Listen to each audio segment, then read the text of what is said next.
Alright, so today I wanted to make a video about this story out of BNN Bloomberg. Uh, S&P maintains AAA rating on Canada despite historic deficits. Um, again, title pretty well speaks for itself. And again, the clear majority of people, clear majority of people here in this poll, 74% say that we don't deserve a AAA. And I don't know what the other 25% are thinking, but um, S&P is standing by its AAA rating on Canada despite last week's federal budget that included 101 billion in new spending measures over the next 3 years. In a late in a report late Monday afternoon, S&P said it was affirming its top-notch rating with a stable outlook because Canada's public finances were well positioned entering the pandemic. Not really.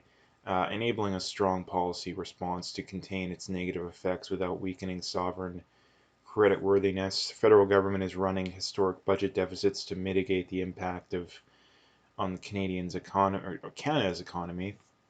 The shortfall for the last fiscal year is estimated to be 354 billion, while the deficit is expected to be more than halved at 154.7 billion in 2021-2022. Again, um, those estimates always come in below projection, so I'll believe that when I see it. Um, Debt to GDP is expected to hit 51.2% according to the finance department, which is just utterly insane, right? I'm not going to go through the rest of it. It's kind of not really worth going through. But anyway, like I don't know what these people are thinking, right? And then I think I do know what they're thinking. They're just elitists that want to prop up other elites and the ruling class, right? But the reality behind this is that this isn't going to help us, right? This isn't going to help us. All this is going to do is delay the inevitable because what does this allow us to do? This allows the government to continue to borrow at a rate that's a lot lower than they should be allowed to borrow at, right? Like, I don't understand how people can argue for this stuff with a straight face, right? Like, I really don't. Now, the reality is that people have gotten so used to free stuff that they think that the free stuff is never going to run out. But again, all you need to do is understand basic math that, again, if you constantly spend more money than you make, and not only that, you do it at an increasing rate, eventually the it's not going to work out anymore. And it just boggles my mind. Like it just boggles my mind. This is literally a Ponzi scheme. The way the government runs the economy is literally a Ponzi scheme. And again, that's not hyperbolic at all. Right? There's some things I say that are a little bit hyperbolic, not hyperbolic at all. Again, how does a Ponzi scheme work, right? They promise these, well, I mean, it's a little bit different than Ponzi schemes typically get investment, but the government's doing it the exact same way, right? Ponzi scheme, they promise people these guaranteed amazing returns, and how they pay for the guaranteed amazing returns is by paying out money to the prior investors from the new investors, right? And they pay for the new investors with the next round of new investors. And it's the same thing with what does the government do? The government promises all this free stuff by running deficits. And how do they pay for the deficits? By running a larger deficit, right? That's how they do it. So again, it's almost the exact same thing. Again, a different context, but again, pretty well the exact same thing. And I don't know why more people aren't talking about this. I really don't. Now, I think the reality is most people are just so ignorant, they have absolutely no idea how this stuff works. It is a little bit confusing, which I think scares off the dumb people. And then there's the people that want the gravy train to continue, which scares them off, and then you're left with pretty well nobody after phasing out those two groups of people. Um, so that's probably why. But there still should be more people talking about this, and it's like I brought up too, is that rates are going to have to go up at some point, right? They're going to have to go up at some point, at least you would think, right? That there's no established data that shows that we're going to be able to continue what we're doing forever. And again, a lot of people say, "Oh no, they're going to get the deficit in check." No, they're not. No, they're not. Like I said, I think the idea that we're gonna, I mean, deficit probably comes down, but the idea that we're going to get the deficit anywhere close to what the projections were prior to the pandemic, if you want to call it that, is utterly insane. Like I think the projections was what, like 20, 30 billion a year. I mean, Trudeau, the budget would balance itself, but again, everyone I think knew that that was utterly insane. But um, yeah, the idea that we're going to get the deficit to where it was projected to be like at this time 2 years ago, 3 years ago, it's not even close. Like not even close. I would be surprised if we have under 100, possibly. But if we get the deficit under 50 billion a year, I would be very surprised. Like very surprised. My guess is it'll probably be double, triple what it was expected to be going into this. And why is that? A lot of people say, "Oh no, they're going to balance." No, no, no, they're not. No, they're not. Um, and why is that? Is because we've gotten so many people hooked on all this free stuff.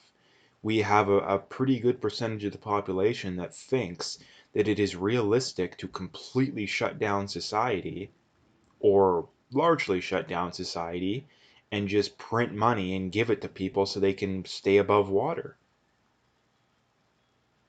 You can do that for a I mean, in the long run, it won't work no matter how long you do it, but you can do that for a month or two or maybe three. Like we probably could have gotten away with it if we would have did if we would have, last March said, yeah, we're shutting down for a month or two. We probably could have gotten away with that. But we're so far beyond that, it's not even funny because the shutdowns have been a have been I mean they're not as bad. The only difference between the shutdowns basically is that they are stricter in a lot of ways now than they were the first time around. Um, but the difference this time, at least from my understanding, is most people just aren't following the rules this time around. Right, like you're not supposed to be gathering with, at least I don't think, because honestly I haven't even looked into it because I really don't care and most people don't care. You're not supposed to be gathering with a bunch of people that aren't from your household. Like nobody was doing it last March, last April. Maybe going into April, people started saying, "Yeah, this is BS," like what I was doing. Um, Now, pretty well, hardly anyone's listening, right? So again, I think that's kind of the difference. But um, like I said, I don't know. I don't know what is the goal here. Like, what is the goal now? The goal, I think, is I guess a better way of putting it is the goal, like I said, is they simply want to allow the reckless spending that the government wants to do. And everyone knows this stuff's a lie too. Like, I don't even know why we have to go over this stuff, honestly. Like, everybody knows the CPI is complete garbage. Everyone knows the inflation, yeah, it's complete garbage. Like, everybody knows that the system is largely a Ponzi scheme, at least I think. Like, again, like the government of Canada just ran, more larger deficit over the last year. Like, more of a debt was created last year, over the last year, than the entirety of Canada's history, right? Like a quarter, 30%, something or somewhere around there of the money in circulation was created last year. Like I don't know what more could you do to get a credit down rating. I really don't get it.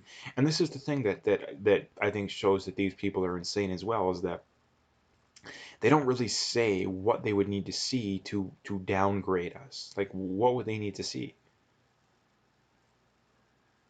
right? Like they say, oh, the deficit's expected to come down, but the debt to GDP is worse than Greece when they basically collapsed. Like what was it, like 10 years ago? I don't remember exactly when. So again, like if that's not enough to get a credit down rating, then what is? Like, do we have to go full Zimbabwe or Venezuela? Like, I genuinely think that's probably what would need to happen. And the worst thing about it is, I genuinely think, and I don't see a reasonable argument against this, is that we would have to go Zimbabwe or Venezuela before people wake up to the insanity of what's going on out there these days,